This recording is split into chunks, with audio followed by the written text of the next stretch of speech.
The doctor, gaunt now, paced like a ghost, his hands lifted often in futile confession. But the town's eyes accused louder than any words he could not utter. Whispers and gesture painted him as a coward.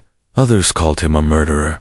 Yet none forgave Eliza either, for she had given the curse voice.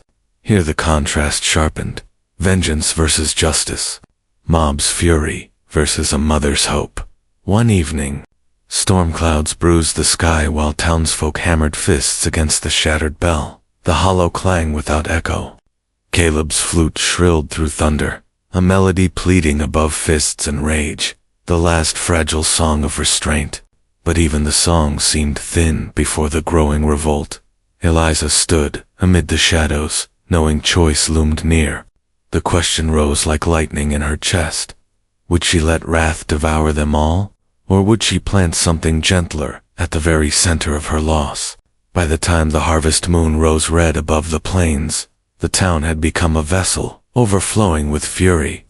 Silent arguments cracked like whips across the square, fists in the air, gestures jagged and swift.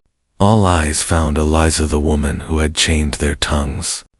The cracked bell loomed overhead, bronze scar catching firelight, refusing to sound, though fists and sticks struck it until knuckles bled. Captivity clawed at them. Freedom demanded a price. Eliza walked into that storm as if led by unseen hands. Shawl trailing, jug painted with symbols pressed close against her side, she faced the mob. Caleb moved once to follow, but she lifted her palm steady, resolute. This step had to be hers. The contrast burned sharp. Curse versus freedom, fear versus courage, vengeance versus mercy. She reached the bell's tower, touched its cold fissure. Her boy's face swam in memory, Samuel's laugh trapped forever in silence. Turning, she saw their eyes hungry for sacrifice, desperate for release. Slowly she picked up the hammer one man had dropped in rage. Metal gleamed in the torchlight. The first strike rang not in sound but in spirit. Bronze cracked further, a splinter echo in everyone's chest. Again she struck. The mob's fists fell still. Again, dust rained, shards tumbling. With a final blow, the bell collapsed. Its silent rule finished in a heap of twisted metal. She bent, lifted one fragment, and placed it beside her jug. In silence that felt suddenly new, she lifted the jug high, water inside, catching firelight. The flute's notes began beside her, Caleb carrying melody into the gap where thunder had been. Broken bell, living water, tender song all met. For a long breath the square held only wonder. Captivity had ended, not with another chain of hatred, but with a mother's courage to break her own monument of pain. And though no word yet stirred the night, the silence now throbbed with the first fragile taste of freedom. The night after the bell's fall was restless, a silence torn thin by unrest. Smoke from torches coiled through the square where townsfolk circled the doctor like wolves. Their hands carved accusations in the air, their eyes sparking demands that no tongue could shape but every heart could read. Blood for blood. It would take only one stone thrown, one blade drawn, to turn silence into slaughter. Eliza stepped forward, the broken shard of bell heavy in her palm. Caleb's flute trembled behind her, its music drawn thin but steady as a lifeline. She walked through the ring of bodies, shawl brushing against shoulders, hardened by suspicion. She lifted her hand for calm, the contrast glaring. Violence versus restraint, shame versus responsibility. The doctor knelt, hollow-eyed, shaking his head as though words struggled inside him like trapped birds. His hand pressed to his chest in plea, lips moving silently. Forgive. But it was not his gesture that stilled the mob. It was hers. Eliza raised the flute in Caleb's hands, guiding its song higher, louder, until melody washed over fury. Then she placed the jagged bell fragment at the doctor's feet, not as a weapon, but as a token. This is the weight you must carry. Her eyes spoke, not death, but duty. The crowd felt the shift. Knuckles uncurled, torches lowered, The curse itself quivered like a veil pulled back. For Mercy had entered a mercy stern enough to demand accountability, yet gentle enough to stay the blade. Voices cracked into the air, all at once, clumsy and raw. A child sobbed aloud, a man gasped, a woman cried her husband's name. The hush shattered. Sound returned. Elisa bowed her head. The flute's final note, lingering as if to remind them. The curse lifted not because wrath was sated, but because Mercy had chosen a better song. Morning rose with a chorus the town had nearly forgotten. Roosters crowed, sharp from coop and fence. Dogs barked like trumpets. Children shouted for one another in the dusty street. The silence that once bound them now lay broken, scattered like the shards of the old bell, still glinting near the square. Yet mingled with joy was something sobering, a memory of wordless days, of fear and grief stitched together by hands in place of tongues. And Eliza, standing by her door with Samuel's jug painted in bright signs, knew this was not the time to forget what silence had taught. She chose to act. Where curses had chained, she set her strength toward teaching. A schoolhouse rose with Caleb's steady carpentry. Rough beams held high with help from neighbors who now bent shame into service. In its one-room frame, Elisa led children through both spoken words and silent signs. Her painted jug resting on a shelf, its symbols glowing as reminders that silence had once saved them from despair. Her agency rang clear. She had turned loss into legacy, curse into curriculum. Caleb tended land and livestock, but each evening he returned, flute in hand. Together they wove lessons in harmony, his music filling spaces where young voices faltered, her gestures steadying those who feared to speak. Past against future, exile against belonging. The contrast found its answer here, a chosen family, a chosen home, and in the schoolyard, where roses grew tangled around the foundation stones. The shattered fragments of the bell formed a garden bed. From the wreckage bloomed color. From silence, a song blossomed. The river nearby carried their children's laughter downstream, a current of healing and remembrance. For the first time in years, Eliza looked not behind but forward, and the sound of mercy became the sound of life. Stories like rivers do not end. They broaden into something larger than ourselves. This one leaves us not with a cry of vengeance, but with a hush transformed into song, a reminder that even curses can become classrooms when mercy is chosen over wrath. Where once the town labored under silence, now voices rise again tempered, remembering, unwilling to squander their gift. And where one mother's grief darkened every door, a community now carries her boy's name with reverence, drinking from the jug of remembrance, listening to the flute that turns sorrow into sound. If this tale has nestled into your heart, let its melody linger. Carry it in the small mercies you extend, a hand outstretched, a kindness unasked, the courage to forgive without excusing. Our channel shares these stories, not as fantasies, but as lanterns lit against despair, reminders that gentleness is not weakness, that dignity heals deeper than fury. By subscribing and sharing, you help keep such lanterns bright, allowing others to hear these Western echoes of love and renewal. In every voice joined, another silence is lifted. The telling of this story draws inspiration from documented hardships of frontier life, where drought, disease, and loss pressed daily upon families. Silent communication depicted here nods toward the many communities, settler, indigenous, and migrant alike, who bore witness to both silence and resilience on the plains. While no single culture is claimed, every effort is made to honor these histories with respect, avoiding harmful tropes or simplifications. May the memory of those who endured remind us that across every era, the human spirit longs above all for compassion, for chosen family, for the freedom to speak and be heard. The boy's cry had scarcely faded when the town's heart cracked in two, mercy swallowed by vengeance in a single breath.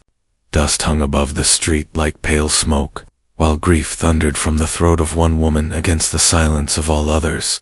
She had begged the doctor once, hands raw from clutching her fevered son, pleading that he ride before night fell.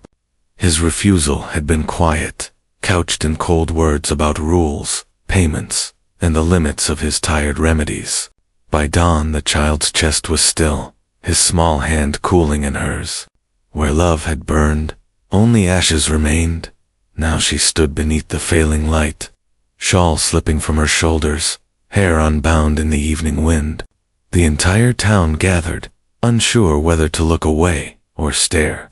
With a voice made fierce by loss, she threw her words like brands at the man who would not meet her gaze. "You left him to die," she cried, "and so shall your town know death of the tongue. No prayer, no plea, no bargain shall find a mouth here again." Rage and sorrow braided into a curse, each syllable a lash tearing the air. The church bell overhead trembled, as if struck by lightning no one saw. The iron mouth cracked, splitting open with one dull roar. Children shrieked, then groped their throats. No sound followed. Men shouted, their voices absent. Women wailed, but only silence rose. The bell, once a beacon of belonging, now lay shattered in its own hush, omen of the silence to come. Morning bled over the plains in pale rose light, but where birds should have greeted the sun, there was only a hollow quiet. Folk emerged from their cabins, with mouths open and eyes wide, testing their voices as one tests brittle glass. Nothing came. It was as if the sky itself had pressed a finger to every lip, sealing language within. Contrast sharpened the air. The world looked the same, yet it felt emptied, a place of soundless captivity in which choice itself had been bound. Though few dared say her name aloud anymore, stood on her porch with bare feet against sun-warmed boards. Her grief had not softened in the night. She saw the silence as proof the curse had answered her pain. Yet she also saw her neighbors' trembling hands, their panic, their unvoiced prayers etched across faces lined by fear. In the sudden stripping of voice, their cruelty toward her loomed raw and naked, but so did their helplessness. Her own heart battled. Vengeance tasted bitter. Mercy called faintly beyond the dark. Across the street, the doctor hunched by the well, shoulders rounded. His eyes were hollows, where pride once stood. He tried forming words of apology, lips shaping syllables that dissolved into nothing. The people watched, their suspicion heavy, uncertain whether to despise him or beg him to undo what he could not. The broken bell swung mutely above, its fissure catching light like a scar that would not heal. And so the day began with a settlement. Struck down into wordless exile, and Eliza stood at its center, wondering if silence was punishment or invitation, in a land where words had died overnight. Cruelty found new purchase in sideways glances and pointed hands. Suspicion weighed heavier than the heat of noon. Folks no longer spat their scorn. They merely turned their backs, a silence sharper than any insult. And yet, against this desert of hatred, a cup of water became an oasis, an act of mercy in a world gone dry. Eliza carried grief as tangibly as she carried her clay jug, each step remembering the boy she had lost. While others skirted her gate, as if a shadow clung to her skirts, one man paused. Caleb, a rancher with dust on his boots and gentleness settled deep in his frame, came with no accusation in his eyes. He set down a tin cup filled cool from his own canteen. He raised it slightly toward her, a wordless offering, and for an instant the contrast was stark. Hate versus mercy, banishment versus kinship. Her throat ached. She took the cup, fingers brushing his knuckles, a brief spark of human recognition where the town had left only ash. She drank, and the water tasted of something more than survival. His hand rested, not in demand, but in patient presence, awaiting neither gratitude nor submission. She nodded once. A pact had been formed, tender and unspoken, in silence. They would give each other dignity. That evening, she rested her jug on the windowsill, tracing a finger over its clay lip. The bell loomed cracked and still in the distance, But here, in clay and water, was a softer music, and though the night wind carried only hush, she began to wonder if tomorrow might speak a language of its own. Dawn crept gently, gilding the roofs of the voiceless town, and with it came a pressing need. Survival now required new tongues.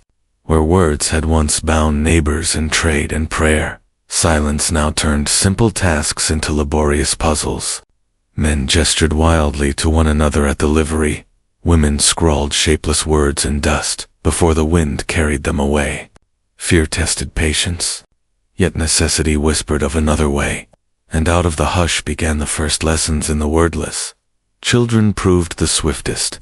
Eliza gathered a few by the well and moved her hands purposefully, pointing to their shirts, their hair, their shoes. She formed shapes in the air, open palm for friend, fingers weaving for family. At first they mimicked for sport, giggling their laughter in breathy bursts, unable to voice the sound. But soon their eyes brightened. Their hands found rhythm where tongues failed. Agency once stripped from her unfurled now in her teaching. Her grief did not vanish, but she wielded it into service, turning pain toward life.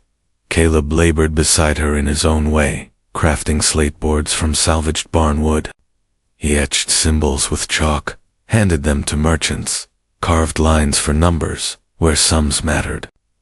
His silence was not emptiness but a choice, to build language instead of curse it. Where once words had hidden his fears, now gestures laid him bare. At her doorway, the clay water jug transformed. Eliza took pigment ground from earth and flowers, painting crude signs upon its rounded sides.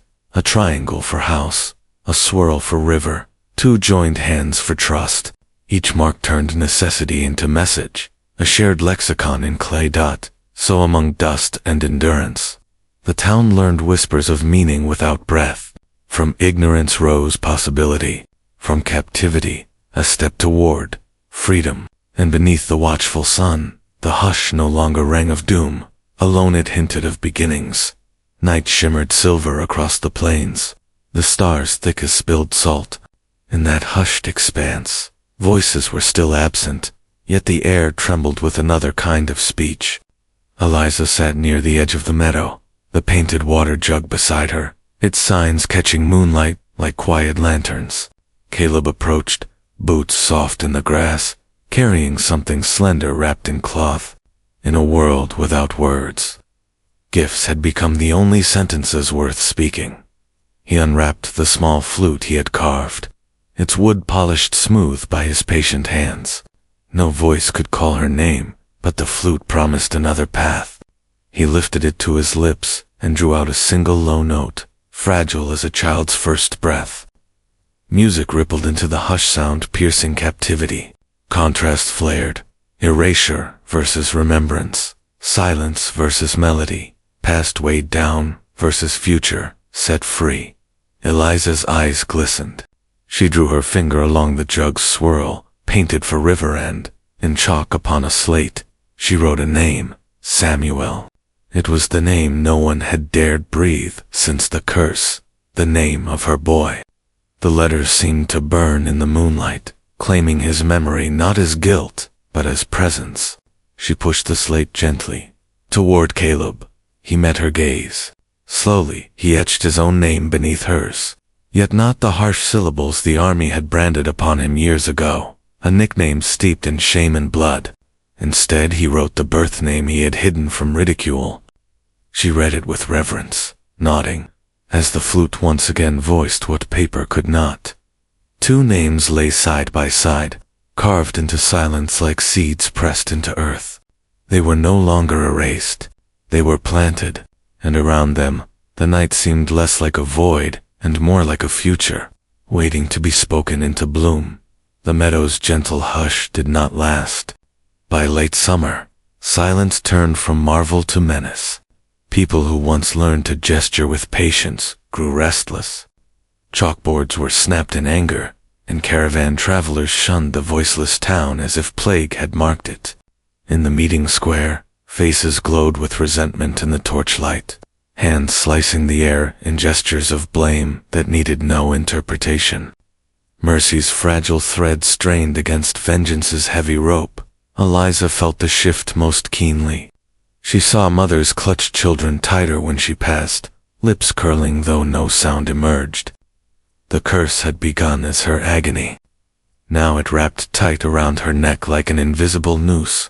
Some wished the rope was broken by casting her out, leaving her grief to the wind. That knowledge pressed crushingly onto her chest, yet she refused to bow. If silence remained, it must be clay that she shaped, not iron that was destroyed.